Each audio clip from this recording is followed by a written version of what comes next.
All right, so we're gonna hop into a kind of a new segment here. This is gonna be kind of just like a test thing. I basically, we're gonna call this Disc Golf Help Center. I basically went on Reddit and you get a lot of people asking questions on Reddit.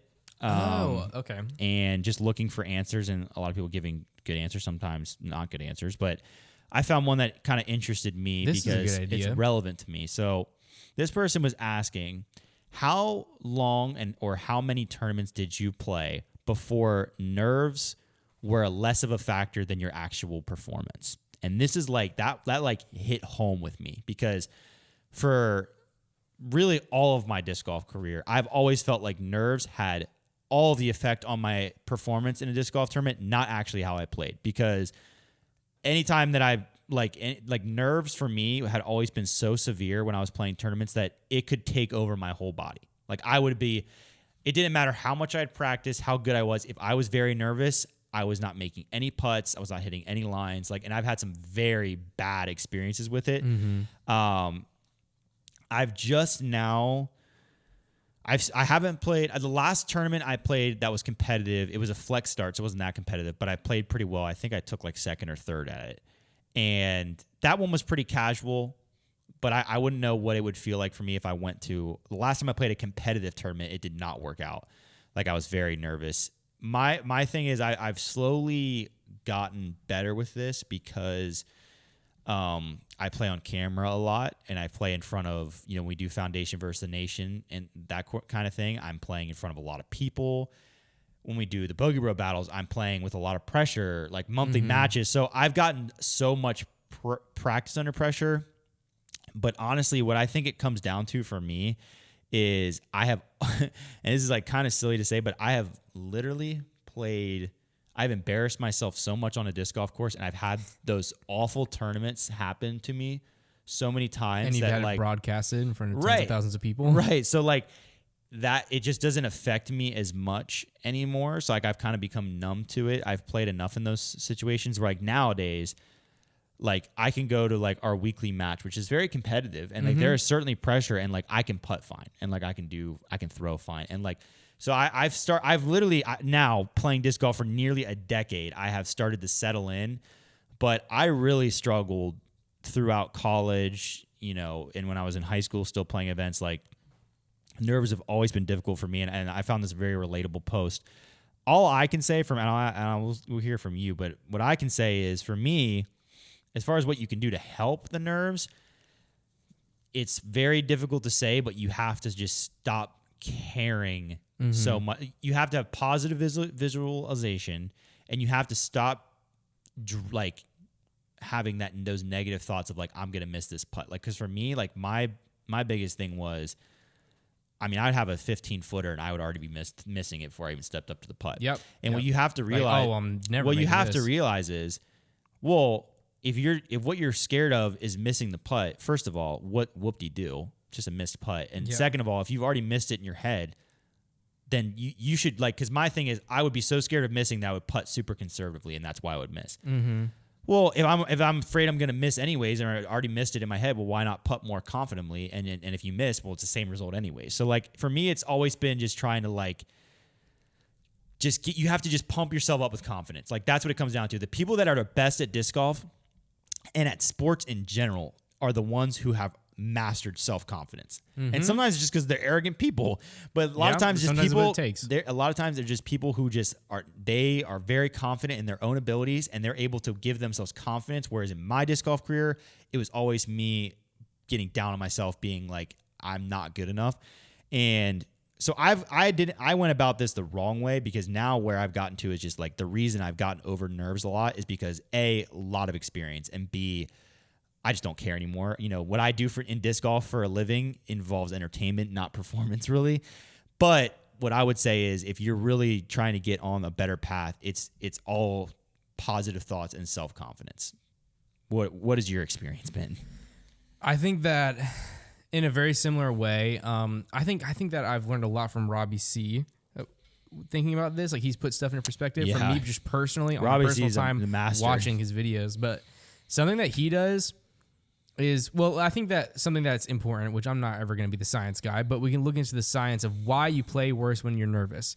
Because there's a reason. You're not just an idiot. Like, it's like, you're not dumb. Like, whenever you are nervous, your body is physical reaction. Your body is literally in fight or flight mode. Like, your body is reacting to something. And so what happens is your muscles tense up more because you're ready to fight. So, like, your muscles are, like, tense because you're nervous. And like, your body does a lot of crazy stuff. I realized that, like, so I'm a musician, and I realized, like, a couple years ago, every time before I went up on stage, I had to poop. Yeah. And I, like, someone ended up telling me, yeah, that's a natural body reaction. Whenever you get nervous, sometimes you feel like you have to go to the bathroom because your body quite literally shedding weight before it runs. And so, like, that your body is very, like, it's a very real thing that nerves does. But one of the main things it does for me is it makes my body tense up. So whenever I'm doing my X-up, whenever I'm doing my pull-through, I'm a lot more robotic. And so it's a lot less smooth, so my timing gets off because my ligaments just aren't moving. Loose, yeah. And same thing with putting. I just get more, like, I end up pulling it because my timing's all messed up. So what I like to do, if I notice myself getting a little bit more nervous for a drive, let's say. Yeah. What I do is I literally get to the back of the tee pad and I jump. I jump and I move my arms to get my body loosened up. That's a great tip. And, like, get on your toes a little bit. Like, stop being so flat-footed. What Robbie C does, literally, we watched him do this. You might have seen it at the Creators Cup if you guys watched that final round. He dances. Yeah. Literally walks up to a putt. And if he told me that if he's in his head about something, I should have made this decision about this putt. I should have made this decision about this putt. He said if you're thinking about what you should have done or the mistakes you're going to make, you're not going to make it. And so he literally was on his lie, was about to putt, stepped back, literally did a little dance like this, little shoulders, little white man dance, and then walked back up to the putt and sunk the putt. And it's just whatever it takes to get your body loose. I think for me, something I'm going to try probably today at the weekly, not out loud, but, like, I'm not really the guy that's going to, with a group of friends, maybe I would dance, but it'd be more as a joke, not actually to help me.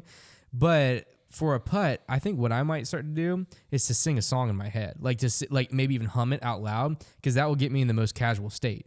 If I'm just, like, singing All American Rejects in my head. Probably going to call you on a courtesy violation. That's fine. I'm not going to walk up and just be like, I can see your halo. Like, I'm going to be, like, humming it. But something like that I think is good. Or even think about what causes you to, like, what is your mistake whenever you're nervous? For me, my mistake with putting is I try to putt it too hard and I end up just putting it super nose down. Yeah. And so I just miss super low every time. I put everything behind it, but it only goes, like, it gets, like, halfway to the basket. And it's very frustrating. And that kind of putt makes me the most frustrated. It doesn't only hurt that putt, but it hurts my next one because I'm so frustrated about the result. And so I've noticed the best thing for me is the slower I putt and the more nose up I put it, the further my putt's going to go and the straighter my putt's going to go.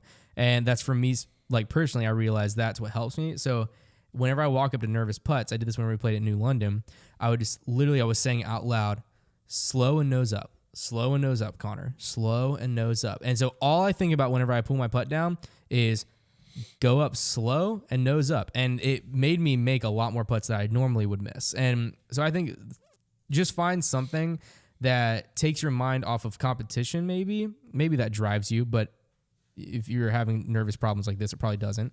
Find something that takes your mind off of the competition and the stakes that are in play and just takes you to what is it that you need to be successful at this. Yeah. And it might be slow nose up. It might be pull through my chest more. Like, it's good to have, like, a thought like that, like, gets rid of your common miss. One other thing I'll add is actually something that I've heard other pro athletes say, but Ezra Aderhold just said it to me when I interviewed him a few months ago. And I asked him about nerves and pressure. And he said that he enjoys the pressure. Mm-hmm. And I've heard people say that before, but I was like, well, yeah, okay, that's great. You're just built different. That's awesome. But then he added, he's like, he loves the pressure because you don't really ever get to feel that feeling other than in those moments. And that made sense to me. I was kind of like, you know what? You go through your daily day, you know, when we're just casual disc golfers who want to play tournaments, most of us do not have pressure-filled lives. And you might have some, like, job pressure, but sports pressure, like playing at a disc golf event, is a great feeling. Like, it's a good pressure. Like, that is something you don't really get a lot in, like, especially in my age. Like, I don't really get to compete in sports a lot. So, like, feeling that pressure, that's something that I don't get a lot.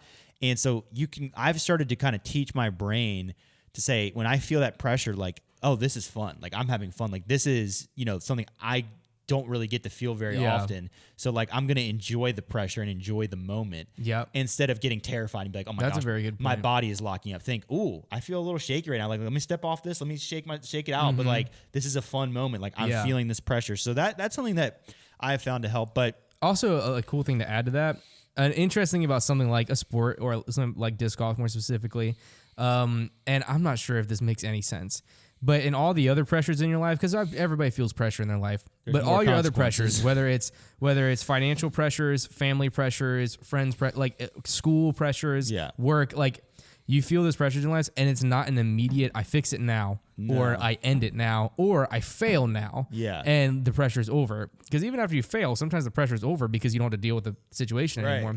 But it's more like an elongated, this is my life. This is going to be over this next year or this next month or until my next paycheck, like stuff like that. But with disc golf, you feel that pressure, and sometimes it can be almost overwhelming. But the cool thing about it is that no matter what, as soon as you're done with that throw, it's over. Like, it's over. You've accomplished that pressure. Whether you threw a good one or a bad one, you know what? It's done. You don't have to throw that throw again. Unless you're going to break the rules. It's true. And so now you just get to focus. So it does make it more of a fun situation because it's such like at the end of the day, you might just have a bad round. And that is the absolute worst consequence of disc golf. Right. And so, I think that's the big thing is like the consequences for disc golf pressure versus the other ones you mentioned, non-existent. And you know what? There's almost more pressure if you have a good round because then you have to do better next time. It's true. If you have a bad round, set that bar low. Yep. Mm-hmm. All right. Disc Golf Help Center. Let us know if you like segments like that. That is a very fun segment. I loved it, Trevor. Like I said, kind of just a test for maybe some off-season stuff. I felt like I was in therapy just then. We're now going to go to a segment that you're used to. Some call it the fan favorite. It's Trevor's Trivia. Konner's Trivia.